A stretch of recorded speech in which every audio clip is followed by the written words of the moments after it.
Hare Krishna, muy buenos días. Namo Vishnupadaya Krishna Prestaya Bhutale Srimate Bhaktivedanta Swaminiti Namine Namaste Saraswate Deve Gauravani Pracharine Nirvisesa Sunyavadi Pashatya Deshatarine Jaya Sri Krishna Chaitanya Prabhu Nityananda Sri Advaita Gadavtara Srivasadi Gaura Bhaktavrinda Hare Krishna, Krishna Krishna, Hare Hare, Hare Rama, Rama Rama, Hare Hare. Hare Krishna reiterados. Vamos a continuar con lecturas y reflexiones sobre textos de la Bhagavad Gita, recordando que estamos en el capítulo número 18, que es el último capítulo de esta conversación trascendental entre la Suprema Personalidad de Dios y su devoto y amigo Arjuna. La última vez que compartimos, estuvimos compartiendo sobre la descripción de los tres tipos de comprensiones, o sea, de los tres tipos de resultados en la forma de emplear la inteligencia o el discernimiento en la entidad viviente, en este caso en el ser humano, en el plano de conciencia material. Decíamos que acá el señor Krishna explicaba cómo es la comprensión cuando proviene de la bondad, cómo es la comprensión cuando proviene de la pasión, cómo es la comprensión cuando proviene de la ignorancia. Y también habíamos visto que el señor Krishna anteriormente había hablado sobre los tres tipos de trabajadores, había hablado sobre los tres tipos de trabajo o actividades y sobre los tres tipos de conocimiento también. O sea, el señor habló sobre los trabajadores, las actividades, el conocimiento, y eso pertenece al plano burdo, o sea, al plano objetivo y al plano mental, y ahora habló sobre la comprensión que pertenece ya al plano de la inteligencia. O sea, el Señor ha ido ascendiendo, va recorriendo todas las áreas en las cuales se desempeña la entidad viviente como ser humano. Entonces, él había dicho lo siguiente, disculpen, tengo aquí el texto equivocado. Él había dicho, oh conquistador de riquezas, ahora por favor escúchame hablar mientras te hable en detalle de los diferentes tipos de comprensión y determinación que hay según las tres modalidades de la naturaleza. La comprensión por la cual uno sabe lo que se debe hacer y lo que no se debe hacer, lo que se debe temer y lo que no se debe temer, lo que es esclavizante y lo que es liberador, está en el plano de la modalidad de la bondad. O sea, ese tipo de comprensión, la que usted con certeza sabe por qué guiarse, y esa guía es efectiva, esa guía es correcta, esa guía es adecuada, entonces esa comprensión está en la modalidad de la bondad. O sea, ese tipo de comprensión de yo hago cualquier cosa, yo no importa, ese tipo de comprensión no es la recomendada por la escritura, esa posición nunca es recomendada por ninguna escritura y mucho menos para aquella persona que está tratando de avanzar de un modo organizado en el sendero de la autorrealización. Continuaba diciendo la comprensión que no puede distinguir entre la religión y la irreligión, entre la acción y que se debe hacer y la que no se debe hacer, entonces eso está en el plano de la modalidad de la pasión. O sea, aquella comprensión que no tiene muy claro las definiciones, que sí y que no, que debo y que no debo, está en la modalidad de la pasión. Pero la comprensión que considera que la irreligión es religión y que la religión es irreligión, bajo el hechizo de la ilusión y la oscuridad, y que se esfuerza siempre en la dirección equivocada, entonces está en el plano de la modalidad de la ignorancia. O sea, aquella comprensión por la cual uno saca la conclusión de que lo que es, uno cree que es lo que no es, y lo que no es, uno cree que es lo que es, entonces eso está en el plano completo de la ignorancia, y se dice que toda entidad viviente aparece en este mundo material en el plano de la ignorancia, o sea, confundida por completo, y tiene que ir entonces transformando su comprensión o rescatando la utilización natural y saludable de lo que llamamos inteligencia. Ahora vamos a el verso número 33 o texto 33, donde dice lo siguiente.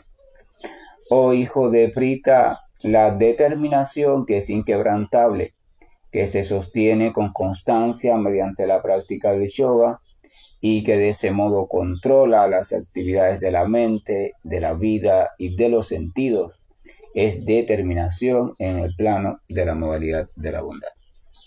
Vamos a recordar que Krishna dice que le iba a explicar a Arjuna sobre la comprensión y la determinación, o sea, la voluntad, la capacidad de ser determinado, de mantenerse en un propósito, en un objetivo y en una dirección determinada. Evidentemente, esta determinación Krishna la explica emparejada con la comprensión, porque sin comprensión, entonces la determinación es un suicidio, porque en función a lo que usted comprenda y usted tiene una buena determinación o voluntad, entonces en función a eso usted se va a dirigir de manera segura hacia el propósito que lo eleva o hacia el propósito que se degrada. Cuando hay una voluntad férrea, una voluntad que dice que es así constante, o sea, cuando hay constancia, pero la comprensión está deficiente, entonces esa constancia solamente le va a servir a usted para su destrucción, porque usted no sabe hacia dónde encaminar sus pasos adecuadamente de manera tal que usted obtenga un bien correcto. A veces las personas dicen, ¿no? Se sienten contentas porque tienen una gran voluntad y dicen yo cuando me propongo algo, yo cuando determino algo, yo cuando me encamino hacia algo, generalmente ya me pongo solamente para eso, me entrego a eso, perfecto. Eso es una cualidad, pero ninguna cualidad por sí sola es completa. O sea, ninguna cualidad o actitud por sí sola es completa, necesita de la participación de otras cualidades que son quienes determinan entonces el resultado a obtener. Entonces la determinación o voluntad necesita de la participación necesaria de la inteligencia, que es quien da como fruto el tipo de comprensión. Si nuestra comprensión está en la modalidad de la ignorancia, entonces aunque tengamos mucha determinación, nuestro resultado va a ser ese resultado de ignorancia. Si nuestra comprensión se deriva de la pasión, aunque tengamos mucha determinación, entonces vamos a reafirmarnos en la pasión. Y si nuestra comprensión se deriva de la bondad o el conocimiento correcto, entonces nuestro resultado con determinación va a ser adecuado y favorable. Entonces Krishna le va a hablar de los tres tipos de determinaciones y comienza por la bondad diciendo que la determinación que es inquebrantable. En capítulos anteriores, cuando el señor Krishna le recomienda a Arjuna la práctica del yoga, entonces él le dice entrégate, o sea, entrégate de manera determinada a la práctica del yoga. O sea, toma la decisión y emprende el sendero sin mirar hacia atrás, emprende el sendero a pesar de las posibles dificultades que siempre va a traer en sí. Por tanto, la modalidad de la bondad tiene una determinación que proviene de la propia comprensión. O sea, el practicante ha llegado a una comprensión donde ha concluido que la única opción inteligente que tiene para escapar por completo de la rueda de sufrimientos del plano de conciencia material es, valga la redundancia, salir del plano de conciencia material. O sea, sacar su conciencia poco a poco de los lazos y ataduras que ha creado con el plano de conciencia material a través del ego falso, que es la primera identificación o la primera manifestación de la entidad viviente en este plano de conciencia material. O sea, ella ha identificado que realmente tiene un problema, o sea, está metida, disculpen, en el ciclo de nacimientos y muertes, está metida en un mundo donde hay aparente placer, pero en verdad ese placer simplemente no es más que el disfraz de un presente o futuro sufrimiento. Ella se ha dado cuenta de la trampa, de la ley de la acción y reacción, se ha dado cuenta de tantas cosas, entonces se ha percatado que realmente está confundida y la causa real de todos sus problemas es su confusión, la causa real de todos sus sufrimientos no es más que su propia decisión y actividad en esta vida o en vidas pasadas, lo recuerde o no lo recuerde. Cuando ella comprende todo eso y otras cosas más y comienza en su búsqueda a descubrir su identidad, que no es material, descubre la posibilidad de la espiritualidad, descubre orientaciones de las grandes almas, descubre que hay varios senderos, descubre así la dirección que hay que seguir, descubre las cualidades del Señor Supremo. O sea, cuando ella se convence completamente de que este mundo material, plano de conciencia material, no es el plano natural para su existencia, por tanto, en este plano nunca podrá encontrar bienestar total, perfecto y eterno, no podrá encontrar conocimiento perfecto, eterno y completo, y no podrá encontrar entonces, por supuesto, tampoco la existencia de eternidad.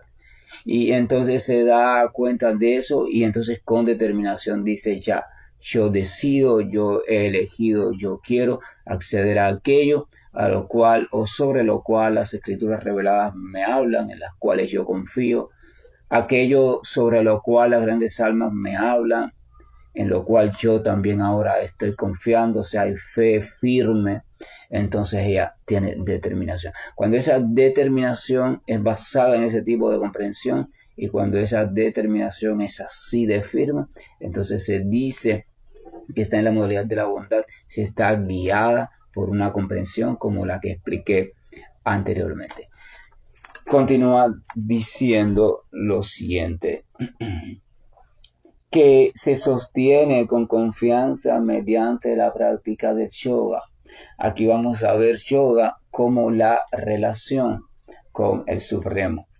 O sea, esa determinación se sostiene con confianza mediante la práctica del yoga. Vamos a recordar que la palabra yoga, una de sus acepciones o significados, es lo referente a juntar, lo referente a reconciliar, lo referente a volver a relacionar de manera consciente algo que por naturaleza está relacionado. Entonces, mediante esa relación o mediante ese tipo de conciencia espiritual o conciencia de Krishna o conciencia de Dios, el practicante mantiene firme su determinación, o sea, mantiene firme su propósito a alcanzar. Entonces, continuamos. Dice Constancia mediante la práctica del yoga y que de ese modo controla las actividades de la mente, de la vida y de los sentidos.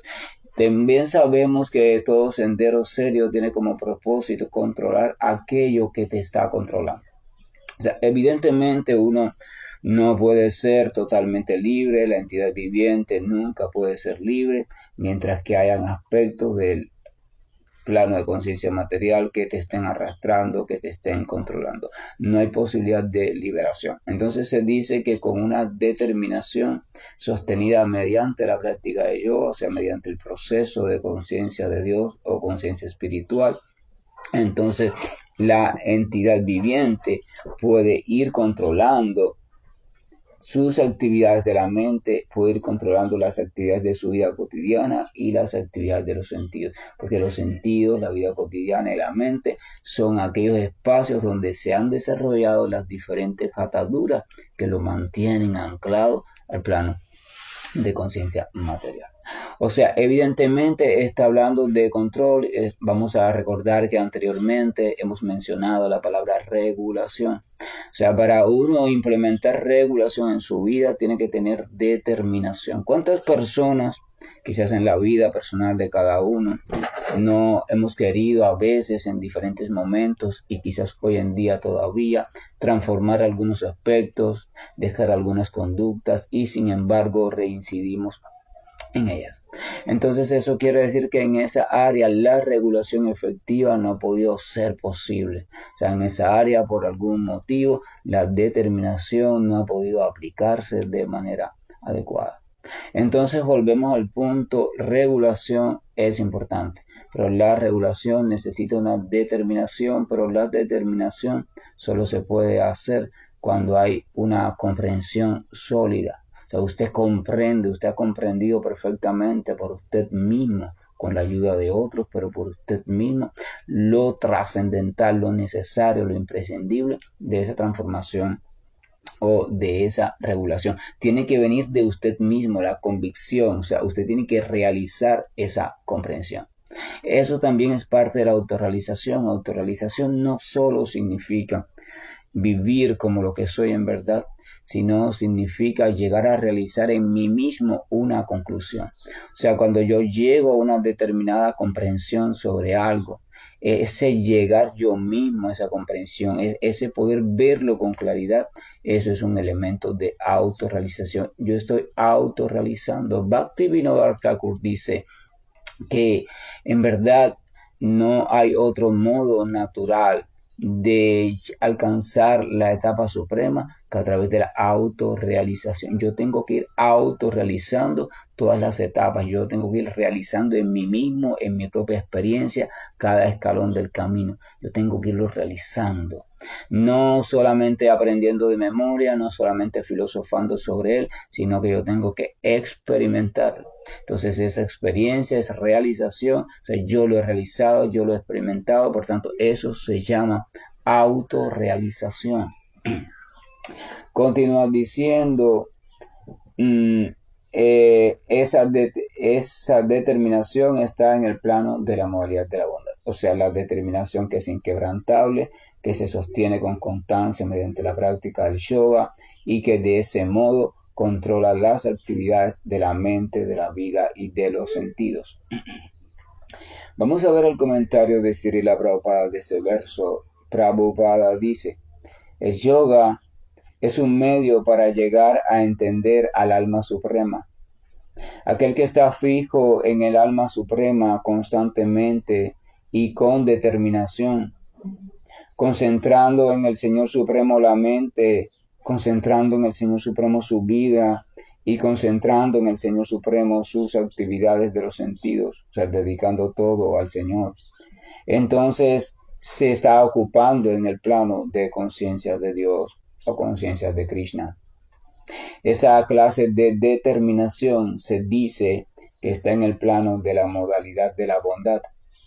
La palabra avyavisharinyat es significativa, pues indica que a las personas que están dedicadas al proceso de conciencia de Dios nunca las desvía ninguna otra actividad. O sea, el devoto puro, la persona que se ha entregado por completo a Dios y que está en determinación en el servicio devocional, entonces que ella no se deje entretener por ninguna otra actividad.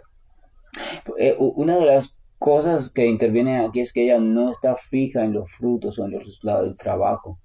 Veíamos que si el trabajo le resulta incómodo o no incómodo, pero ese trabajo es beneficioso para su relación con Dios, ella simplemente es firme, ella está determinada a realizarlo, porque ella prefiere incluso que el cuerpo material pueda en un determinado momento dejar de funcionar, puede incluso morir en medio de esa actividad, pero ella prefiere eso con la conciencia fija en el Señor, que no cambiar para una actividad más rica a los sentidos y que su conciencia se distraiga del Señor. Lo que está buscando el devoto, vamos a recordar que la modalidad de la bondad no tiene la mente fija ni en el beneficio de los sentidos, ni tampoco en la ignorancia o en la oscuridad o en la falta de conocimiento, sino que tiene la mente fija en el Señor y se ha comprendido a ella misma como sirviente del Señor. Por tanto, ella ha comprendido que el mayor beneficio y el único beneficio que realmente debe alcanzar y preservar es el logro o la realización de Dios. O sea, tener al Señor Supremo siempre presente. Y ella no está enfocada en el beneficio del cuerpo, en el beneficio de la mente, en el beneficio de esto, en el beneficio de aquello, en un propósito, en otro. Y es simplemente todo lo que haga está dirigido a un solo beneficio, a un solo objetivo, que me ayude a mantener al Señor Supremo en mi mente o mi mente en los pies del Señor Supremo. Y en ese propósito, ese tipo de persona es muy determinada.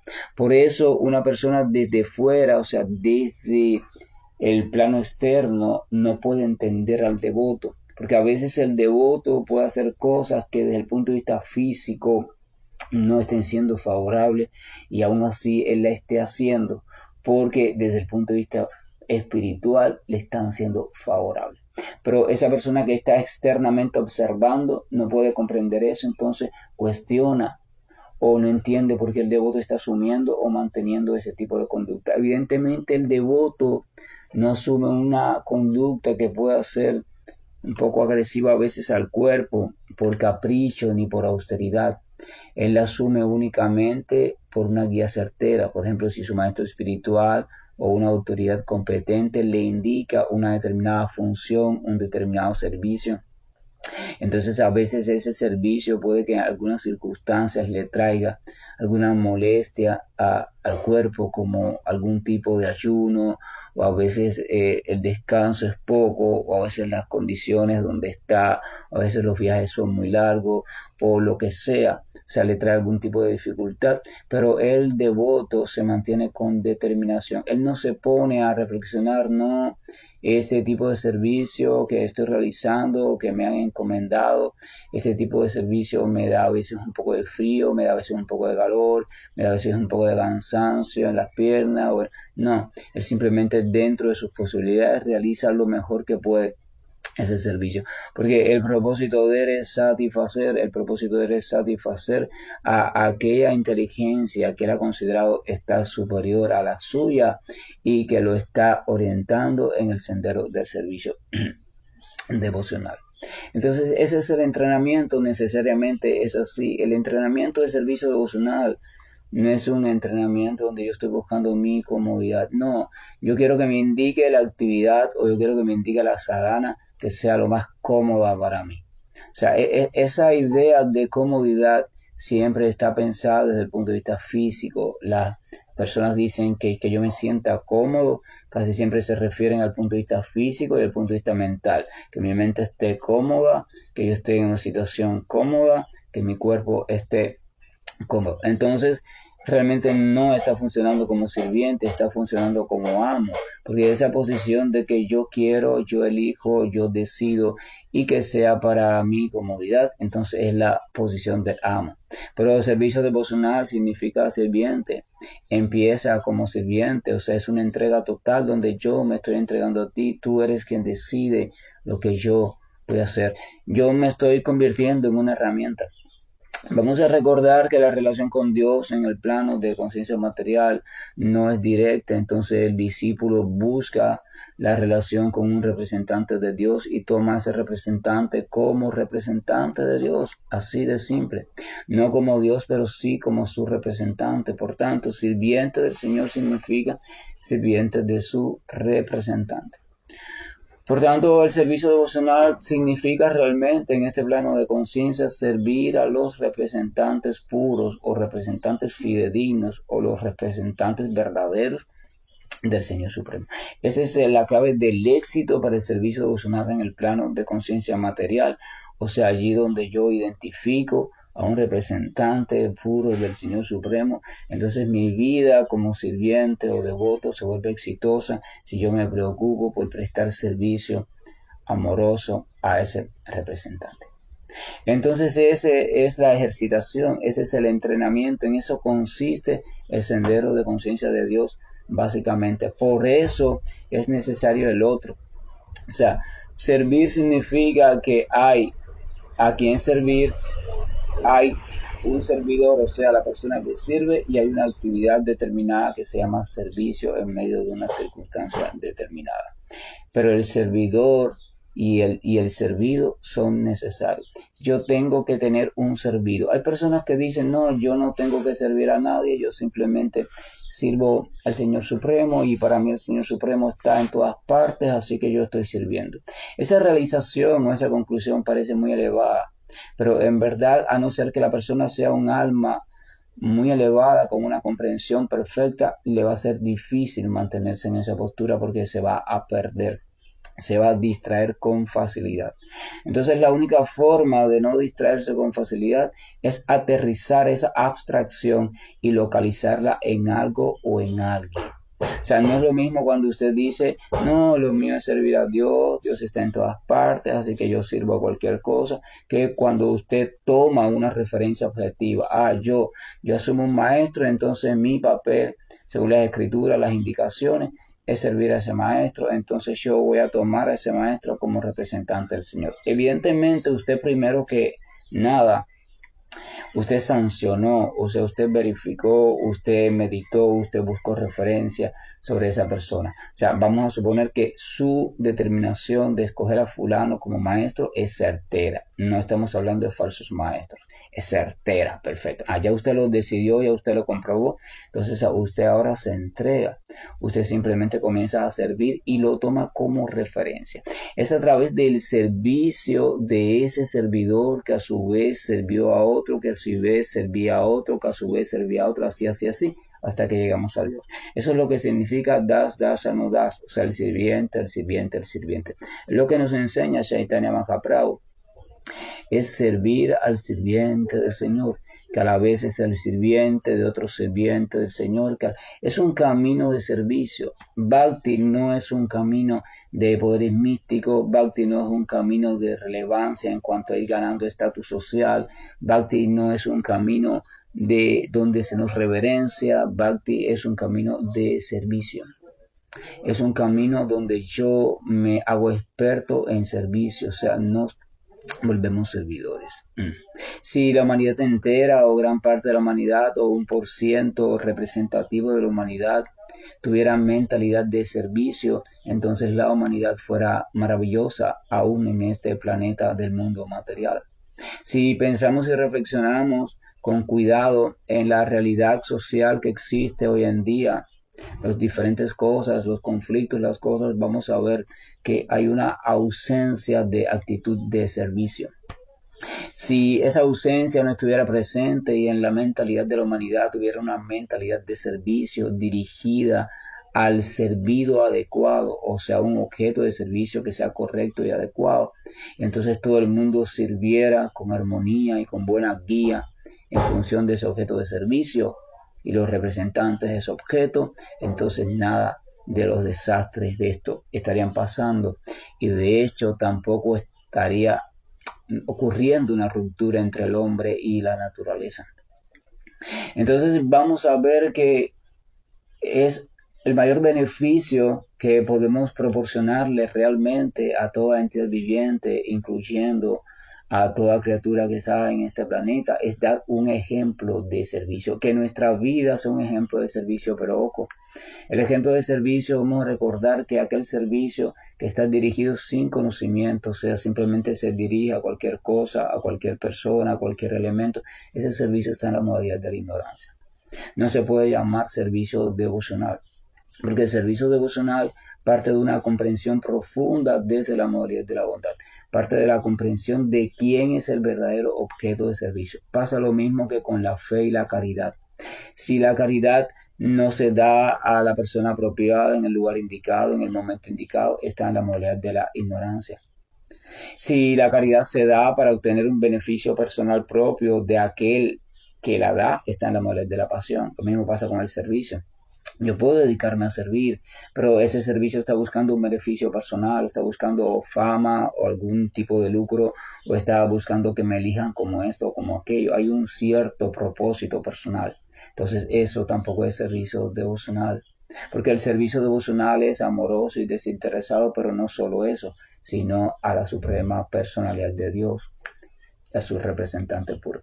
Entonces ese es el mayor beneficio, la mayor prédica que podamos hacer del mensaje de conciencia de Dios es mostrar en la sociedad, mostrar en nuestra familia, en la vida cotidiana, una actitud de servicio devocional, una actitud dirigida a ser agradable, a ser cada vez más experto en servir al Señor o a los representantes del Señor. Por tanto, servicio devocional implica aceptar todo aquello que me pueda ser favorable para que ese servicio sea cada vez más eficiente, para que yo sea mejor servidor y para que el resultado de este servicio sea cada vez más efectivo, más eficiente. Y rechazar todo aquello que me pueda entorpecer la calidad de ese servicio. Para el servidor que es servidor por vocación, sirviente por vocación, amoroso, no hay nada más importante que su servicio. El devoto ha comprendido que él no es dueño de su propia vida, por eso el devoto se ha puesto en manos de algo o de alguien. Él ha entregado su vida Jesús de Nazaret decía, no hay mayor amor que el que entrega su vida por sus amigos. El devoto pone su vida, pone sus cualidades, pone sus actitudes, pone los resultados de sus actividades, pone todo en función de el servicio. ¿Cómo yo puedo utilizar? Por favor, enséñenme. Ese es el pedido del devoto. Enséñenme, guíenme cómo yo puedo utilizar toda esta pila de cosas que yo he ido recolectando vida tras vida, o sea, porque las actitudes, los gustos, los deseos, las diferentes formas de nuestro cuerpo, las hemos ido recopilando vida tras vida, como una mochila, ¿verdad? Que recogemos trastes y tarecos y cosas, unas más hermosas, otras más agresivas, y todo eso lo pone y dice a los expertos del servicio devocional, por favor, enséñenme cómo yo puedo utilizar cada una de estas cosas que ya están conmigo, que ya las recogí, que ya no las puedo soltar, cómo las puedo utilizar en el servicio favorable. Entonces el experto, el maestro espiritual experto en servicio devocional lo que hace es eso, mostrarnos cómo todo puede ser utilizado de manera favorable en el servicio del Señor. Absolutamente todo, y ese es el arte de servicio devocional, todo transformarlo en una oportunidad de servicio a Dios. Ese es el propósito. Entonces en eso está enfocado, pero para eso se necesita la determinación. Yo quiero en serio encaminarme en el arte de servir, yo quiero encaminarme en la ciencia de servir, yo quiero ser transformado en un servidor. A veces, por ejemplo, la palabra marketing, buscamos mercadotecnia, marketing, cosas así, todo el mundo lo asocia al mercado. Pero, por ejemplo, los llamados gurús del marketing o las grandes personalidades que dieron definiciones de marketing. Había uno, que no recuerdo ahora el nombre, un canadiense, que su definición era pequeña, pero lo contenía todo. Decía, marketing es satisfacer al cliente de la forma más rentable posible. O sea, el marketing tiene un propósito, por supuesto, cómo yo satisfago al cliente, las necesidades del cliente, pero de la forma más rentable, o sea, con la mejor calidad y el menor gasto posible. Es un reto. Entonces, si pensamos en eso, entonces servicio devocional significa hacer marketing perfecto. Sería cómo yo sirvo al Señor Supremo, ¿entiendes? De la mejor manera posible, cómo yo sirvo, o sea, marketing, servicio devocional es satisfacer por completo. Mi cliente, por llamarlo así, y a la vez mi dueño, es el Señor Supremo. Entonces, a la misma vez el Señor Supremo es el maestro del marketing, porque el Señor Supremo está sirviendo constantemente a cada criatura de la manera más perfecta para cada momento y también de la forma más económica. El Señor Supremo hace todo sin esfuerzo. No hay esfuerzo, su esfuerzo es cero. Porque vamos a ver que el esfuerzo, vamos a recordar, es un elemento de la actividad material. La actividad material, ¿verdad?, lleva esfuerzo, la actividad material lleva ego falso, la actividad material lleva sentidos materiales, la actividad material lleva al cuerpo material, y además del superalma. Pero entonces ahí está el esfuerzo. Entonces el esfuerzo es un elemento material, así que en el Señor no hay esfuerzo porque el Señor no es material. Vamos a recordar que las actividades del Señor se realizan mediante sus potencias o energías. Entonces el Señor no tiene esfuerzo de tipo material. Así que el Señor satisface todas las necesidades. Él hace todo por la entidad viviente para que se reconcilie con Él, con el esfuerzo en cero. Entonces el Señor es el maestro del marketing. El Señor es el maestro del servicio. No piensen que el servicio devocional es una cosa inventada por la criatura, como inventó esto, inventó aquello, para que de forma mecánica ajustarse y pensar en Dios. No, el servicio devocional no es inventado por ninguna criatura. El servicio devocional es Sanatana Dharma, es el Dharma eterno, constante, original y natural de toda criatura, es parte de la naturaleza de la criatura, por tanto, no es un sendero realmente creado para nada.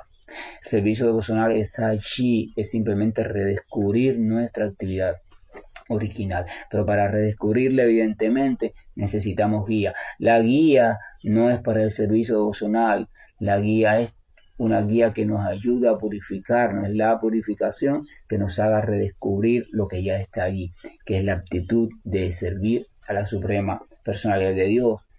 ¿Y qué pasa con ese servicio? Que cuando uno comprende a la suprema personalidad de Dios en función del mismo servicio y uno la va comprendiendo cada vez mejor, entonces el servicio de uno parece que está dirigido a todos y a todos.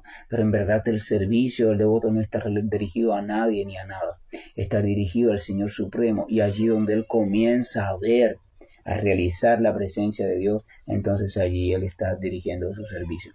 Pero si nosotros comenzamos a servir a todo y a todos, pero quitamos la idea de Dios, quitamos la visión de Dios, quitamos la comprensión de Dios, simplemente somos bonitos trabajadores sociales, trabajadores muy altruistas, gente llena de una actitud tan hermosa, ¿verdad? Se identifica con el otro, pero no hay beneficio. ¿Cómo se llama eso? Beneficio eterno, ni para ti ni para el otro, porque quitaste la puerta de salida. La puerta de salida del mundo material es Dios. Si tú quitas a Dios y quitas a aquel que es la trascendencia, entonces no hay oportunidad de trascender. Dios es la misma puerta, ¿verdad? Jesús de Nazaret lo dice: yo soy el camino, ¿verdad? Yo soy la puerta, yo soy el camino, nadie va al Padre sino por mí. O sea, el representante, el Señor y su representante son la única forma de escapar del plano de conciencia material. Si usted quita al Señor y su representante, si usted niega al Señor y a su representante, si usted no fija su mente en el Señor y su representante, no hay forma de que usted pueda escapar. No sé si algunos de ustedes alguna vez ha tenido la experiencia. Yo nunca la he tenido, pero mi mamá, yo recordaba que me contaba que había un parque, ¿no?, en La Habana, y había un lugar que le llamaban la casita de los espejos, donde la persona entraba por una puerta, evidentemente, pero cuando esa puerta se cerraba, todo dentro era espejos muy grandes, de diferentes formas y ubicado en diferentes maneras, y la persona no podía volver a encontrar la puerta. Era imposible, solo veía imágenes de sí mismo. Ya no encontraba la puerta, y ahí dentro las personas se perdían porque no podían encontrar la puerta. Entonces, si usted, esa puerta es como el Señor Supremo y su representante, si usted niega la importancia de la presencia de Dios y del representante de Dios en este mundo material, usted puede inventarse el camino que usted quiera, que ese camino simplemente lo va a llevar a otro departamento, pero del propio mundo material. No hay manera de liberarse del mundo material, no hay manera de liberarse del plano de conciencia material si usted quita al Señor y a su representante. Esa es la conclusión de las Escrituras. Cualquier estudioso serio que se dedica al estudio filosófico, etcétera, etcétera, entonces si se dedica en serio a eso y es inteligente, él tiene que llegar a esa conclusión. Y cuando llegue a esa conclusión va a abandonar ese estudio filosófico frío y especulativo y se va a dedicar a aprender a servir. ¿Cómo puedo servir? ¿Cómo puedo servir a ese que es la puerta suprema? ¿Cómo puedo servir a ese que es el camino? ¿Cómo puedo servir a ese que es la referencia? ¿Cómo puedo servir a ese que es el dador de toda liberación? ¿Cómo puedo servir a ese que es el gran purificador? ¿Cómo puedo servir a ese que es el que eleva el corazón de su devoto? ¿Cómo puedo servir a ese que es el gran protector? ¿Cómo puedo servir a ese que es el gran transformador? ¿Cómo puedo servir a ese que es el bien queriente original? ¿Cómo puedo servir a ese que es la fuente primera? ¿Cómo puedo servir a ese que es la semilla de todo? O sea, ese es el pensamiento que se queda en la mente de la entidad viviente. Y cuando uno piensa así, cómo y todos los cómo se dirigen a Dios, entonces Dios le dice: aquí tienes mi representante. Dios dice, Bhagavad Gita: yo no estoy en el mundo material, aquí tienes mi representante. Entonces el representante de Dios es la deidad, el representante de Dios es el maestro, el representante de Dios es el devoto puro, el representante de Dios es todo aquello que de manera transparente te sirva como pasadizo, o sea, conduzca tu mente o estimule en tu mente el pensamiento sobre Dios. Entonces eso, representante de Dios son sus palabras, las escrituras, representante de Dios son sus nombres, son sus formas, son sus pasatiempos. Entonces por eso se dice que la mayor dicha que hay en la existencia material, a ver, miren, la mayor dicha que hay en la evolución de las especies es la dicha de poder llegar a la vida de ser humano, o sea, tener un cuerpo de ser humano en las capacidades equilibradas. Eso es la gran dicha. Pero la mayor dicha que puedes tener como ser humano es que en tu vida se cruce un devoto del Señor, una persona bien establecida en la relación con Dios, donde se van los frutos de esa relación y no sea una relación engañosa. ¿Por qué es la mayor suerte? Porque solamente a través de esa representación o de ese representante es que uno puede tomar el rumbo adecuado. Srimad Bhagavatam explica que la entidad viviente es como una rama en una corriente de un río muy violenta y que solamente por muy rara oportunidad es que ella llega hacia una orilla por un momento. Llega hacia una orilla y esa orilla es el reposo que te produce el encontrarte con una personalidad entregada a Dios. Si tú no aprovechas ese momento, si tú no aprovechas esa oportunidad y simplemente la desprecias, ya sea por vanidad, por autosuficiencia, por arrogancia, por ignorancia, por lo que sea, no sabes cuándo vas a volver a tener la misma oportunidad. Tomar conciencia de eso nos cambia la vida. Cuando uno toma conciencia de ese hecho, cuando uno medita en ese hecho y lo llega a comprender y se lo cree en serio, nos cambia la vida. Cuando uno medita que en verdad es muy difícil en este mundo material cruzarse con una persona que esté realmente entregada a Dios. Y cuando uno medita sobre eso y lo comprende, entonces uno va a aprovechar esa entrega. Y lo único que uno va a desear en la vida es tener ese posible contacto, aunque sea por un minuto, porque eso nos cambia la vida. Pero eso es un proceso personal, es una comprensión personal. Entonces uno tiene que irlo comprendiendo y después uno es que lo valora y uno es que decide. Servicio devocional. Hace un tiempo estaba en casa de un devoto y el devoto estaba preparando las cuestiones del alimento y entonces con alegría me decía una frase bonita, me decía, la gente no sabe que servir a un devoto es lo máximo, me decía él con toda sinceridad. O sea, estaba alegre, él estaba feliz porque estaba teniendo la oportunidad de servir a alguien. Ese alguien, por supuesto, en ese caso era yo, que no soy para nada ni siquiera la sombra de un devoto, pero en su mente sí lo soy, y entonces su corazón estaba alegre porque él estaba teniendo la oportunidad en su mente de servir a un devoto. Entonces ese tipo de persona ha comprendido de qué se trata el asunto en este mundo material. El asunto en este mundo material no se trata de un asunto filosófico, no se trata de un asunto respiratorio, no se trata de un asunto corporal de flexibilidad. No se trata de un asunto ritual o ritualista. No se trata de un asunto de meditación en el vacío o en la liberación o en lo que sea. Se trata de un asunto de servicio. Toda la felicidad, su vida, escuche, su vida depende únicamente del servicio. La felicidad de su vida, el propósito de su vida depende únicamente del servicio.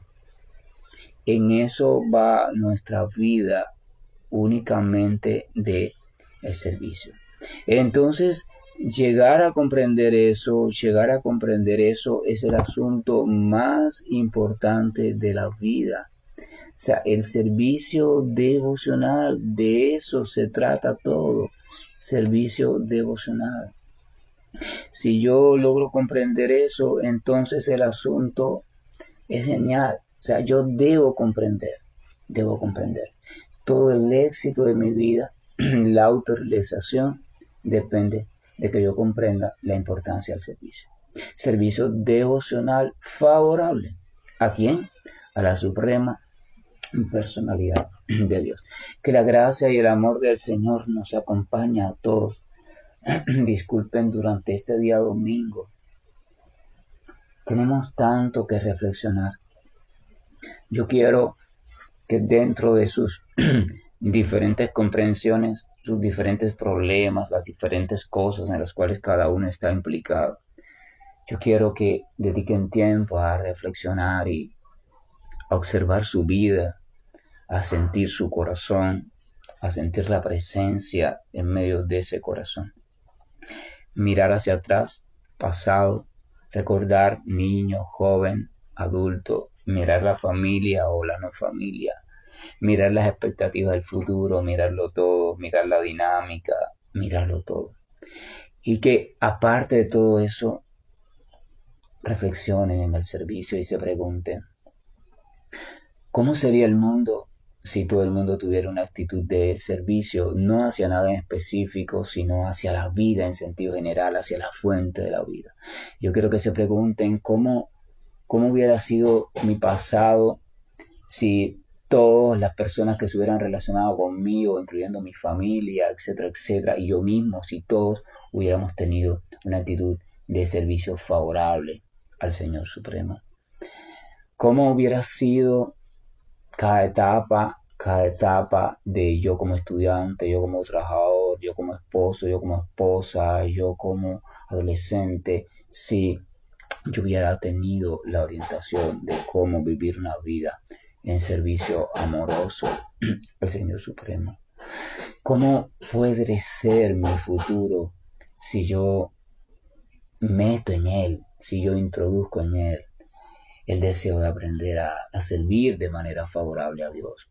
Pero para eso, ¿qué significa servir para mí? Yo quiero que ustedes se pregunten qué significa servir, porque estamos realizando un camino de transformación, así que nuestro concepto de servicio también tiene que transformarse. Servir no es ser buena gente, servir no es hacer todo lo que todo el mundo quiera, servir no es hacer lo que todo el mundo me mande, servir no es ponerme la alfombra para que todo el mundo se limpie los pies sobre mí. Eso no es servir ni tiene nada que ver con el servicio que recomiendan las Escrituras. El servir de las Escrituras está dirigido a un amo perfecto que nunca va a tomarte generalmente como alfombra maltratada, que nunca te va a explotar, que nunca se va a aprovechar de tu bondad, que nunca se va a aprovechar de tu entrega, sino que Él va a competir con ella. Cuando tú sirves a Dios, Dios te sirve más de lo que tú le sirves a Él. De hecho, Dios siempre nos está sirviendo. Incluso a los grandes demonios Dios les está sirviendo. Cuando Dios, su representante, acaba con la vida de un determinado demonio, está haciendo el mayor de los servicios porque lo está liberando y le está permitiendo que alcance la liberación total. Ser acabado, una vida material, ser acabada por la representación fidedigna del Señor y la perfección de la vida. Todos deberían anhelar a llegar a la muerte en manos del Señor. Eso ya, no hay sendero de autorrealización más perfecto. Por eso se dice que si uno es lo suficientemente dichoso para morir recordando los santos nombres de Dios, entonces ha cumplido la perfección de la vida. Porque eso es morir en manos del Señor, porque vamos a recordar, no hay diferencia entre el Señor y su santo nombre. Y si usted muere con un estado de glorificación en su mente y en su corazón de su santo nombre, si usted muere inmerso en esa presencia, en ese sonido, usted está muriendo, literalmente, o sea, el cuerpo, usted, el alma no, sino el cuerpo, el ser humano está muriendo en manos de Dios. Piensen, simplemente reflexionen, caminen, miren las nubes, el cielo, miren todo y trasciendan lo feo, las malas noticias que están constantemente allí y mediten en el servicio. Y a cada lugar que lleguen, pregúntense en su mente cómo sería este lugar si todos los que estuvieran aquí presentes, trabajadores, visitantes, clientes, tuvieran una actitud de servicio favorable. ¿Cómo sería? Y deseen, si consideran que sería bueno, deseen un mundo así, deseen una vida así y encamínense entonces a aprender el arte de transformarse cada uno, si así lo considera, en un sirviente eficiente de aquel que es la fuente y el mantenedor de todo. Que la gracia y el amor nos acompañe, paz y amor, Hare Krishna, buen día, y estoy finalizando la llamada. Hare Krishna, Krishna Krishna, Hare Hare, Hare Rama, Rama Rama, Hare Hare. Hare Krishna, Krishna Krishna, Hare Hare, Hare Rama, Rama Rama, Hare Hare. Hare Krishna, Krishna